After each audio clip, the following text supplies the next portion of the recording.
Hi, this is Ofori Murray, the digital reader, and today what I want to talk about is how I do my TBR. My books to read, or my TBR, I do once a year. And the main reason why I do them once a year is because I have a huge backlog of books, and I find if I do my TBR every month, then what I end up doing is focusing on the new books I buy rather than digging into my old catalog. So when I do my TBR once a year, it really helps me go into my old catalog and pull the majority of books. But I still give myself some leeway, as you'll see, to kind of read new books and also to add books to my TBR that pop up that I feel are relevant. For me, I'm a person who loves to give myself rules and goals. I think a lot of that comes from me, my past when I used to play role-playing games. I just used to love systems and adhering to systems. So I just kind of thought I'd go over my TBR rules and how I set up my TBR for the year. So right now, and one of the main reasons why I do it this way is in my current library, I have 1,814 ebooks. I just recently cleaned it up, so that's a good 1,814. And of those, I've read 437, and I have not read 1,377. So that's 1,377 books that I haven't read, and I really like to try and prioritize those. So the first thing I kind of focus on is I really want to try and put some limits on how many books I buy a year, just so I don't go crazy. And if you've watched any of this channel, you know that when it comes to buying books, I pretty much give myself two goals.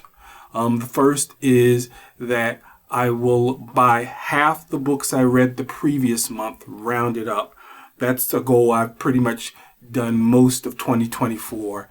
And then recently I've added a new goal, and that is I allow myself to spend $10 a month on BookBub. I don't always spend $10 a month, but sometimes when I see on BookBub they have something free or something that's $1.99 or a whole set of books that's $1.99, I just can't resist. So I finally broke down and said, I will allow myself to spend up to $10 a month.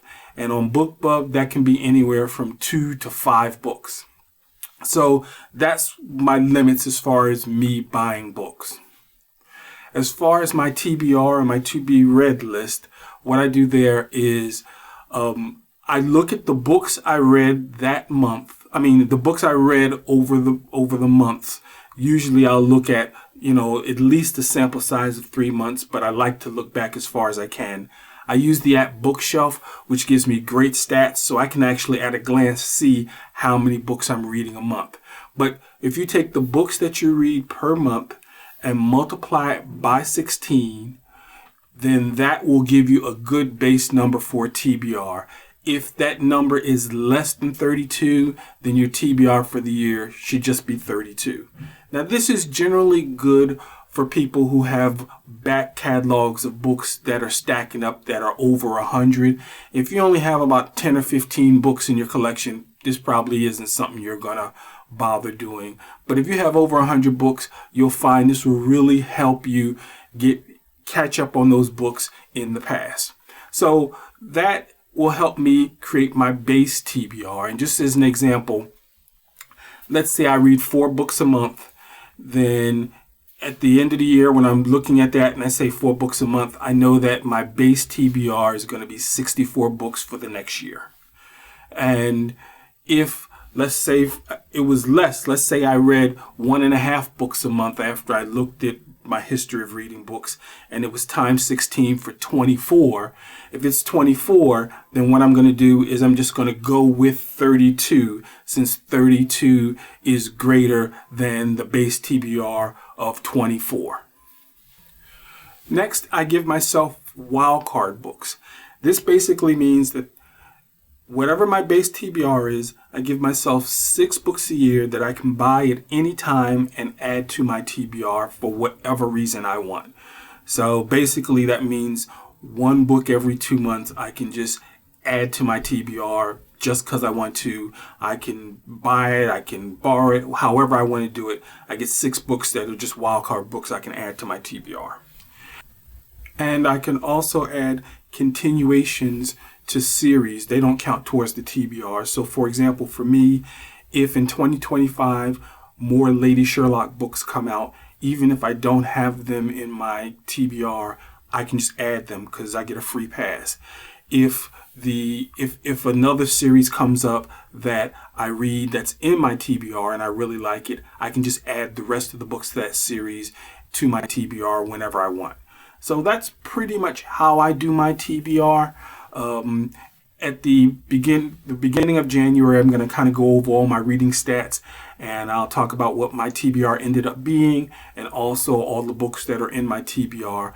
I won't read them all out loud. I'll probably just include them in the comments. So that's pretty much it. That's my TBR. Any questions? Obviously, give me a holler. But I find for me, it really helps get rid of the backlog of books that I currently have bought that I'm trying to catch up on, and also allows me to read some of the newer, hotter books that are coming out, and also allows me to really enjoy myself if I've read a series that I really enjoy.